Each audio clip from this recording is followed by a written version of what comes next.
Good morning, everyone. Today is the 19th of April, 2022, Tuesday morning. I hope you're having a good week so far.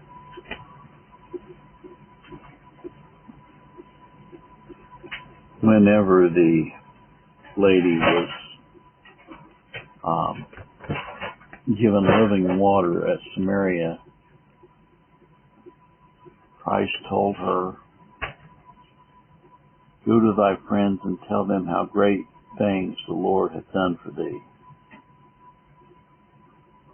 Mark 5:19.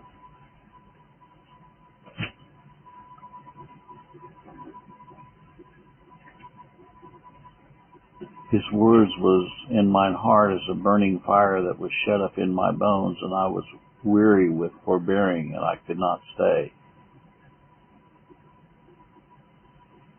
Necessity is laid upon me, yea, woe it is unto me if I preach not the gospel.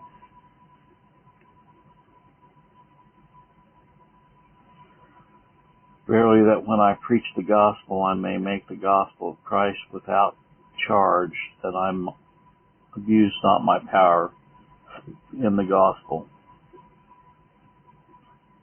They called them and commanded them not to speak at all, nor teach in the name of Jesus. But Peter and John answered and said to them, "We cannot but speak the things which we have seen and heard. The love of God constraineth us."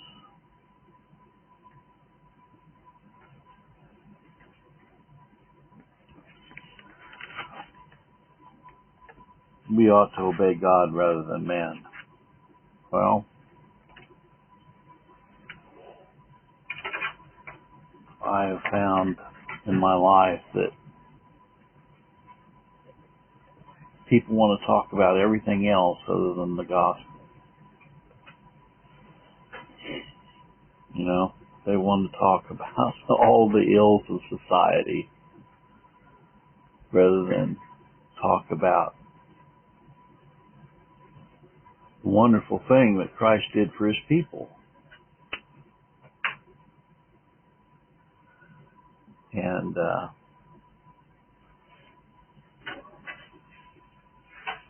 I've experienced that in my lifetime. People would rather talk about everything else other than what Christ has done on the cruel and rugged cross of Calvary. You know, we just went through a time where the resurrection of Christ is celebrated. And then around Christmas time, they celebrate the incarnation of Christ. But we should be celebrating the incarnation, the resurrection of Christ every day, every minute, every hour. Our faith and our hope is not in things on this earth.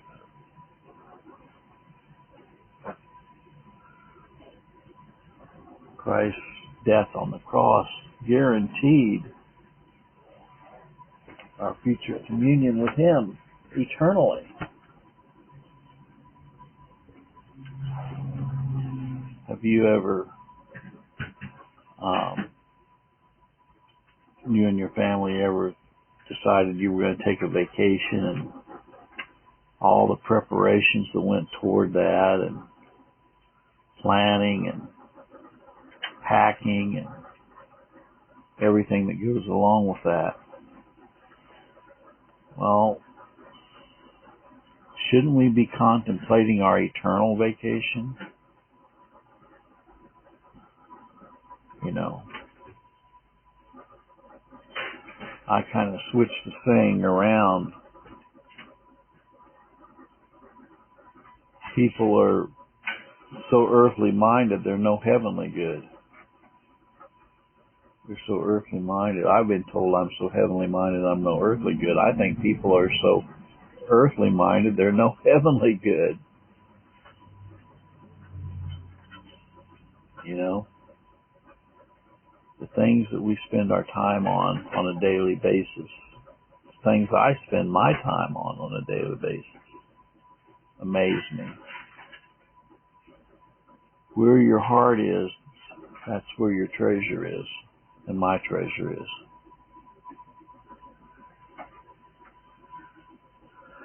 And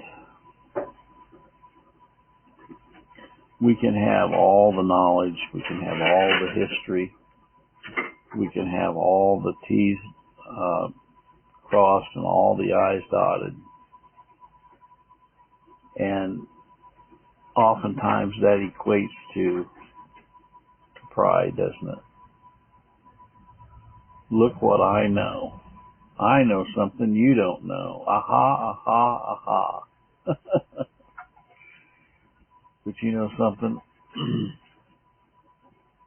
I know someone that knows all things. There's nothing that Christ does not know. He's omnipotent. He's omniscient. He's omnipresent. He's all-sufficient. He's all-knowing. All wisdom and power and glory and might belong to Him, who sitteth at the right hand of the throne of God, is coming back in all power and glory.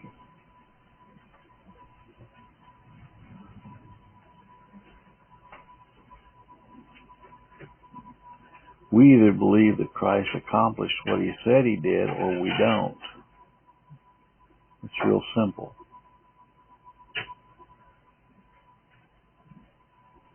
Is our faith depending upon our knowledge of history and our knowledge of the events that have happened in this world? Or is our hope and our faith resting in the finished work of Christ? That's my question this morning.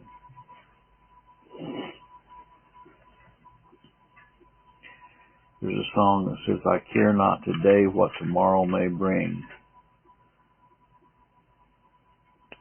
Sunshine or rain, but I know the Lord ruleth over everything, and all of my worry is vain.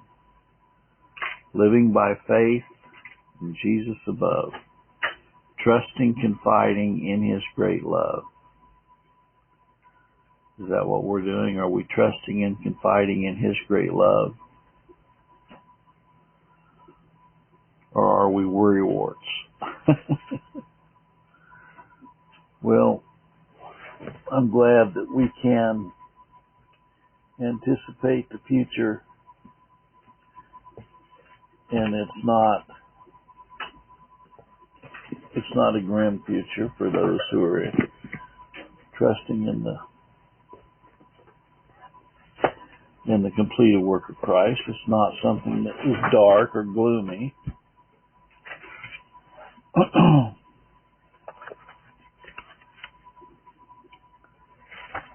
I think there's too much time spent on all these. You know, we don't deny that the world is perilous times we're living in. We don't deny that. But, you know,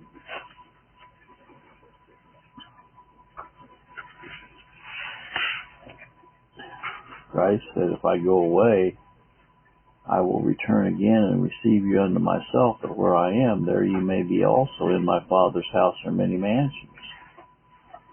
If it were not so, I would have told you. I go to prepare a place for you and come again and receive you unto myself.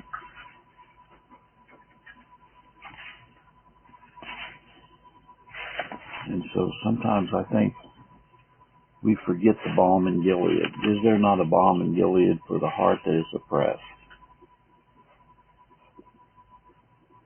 Yes, there is a faithful shepherd, and his refreshing waters will flow to the discouraged soul. May the good Lord be with you today is my prayer. God bless.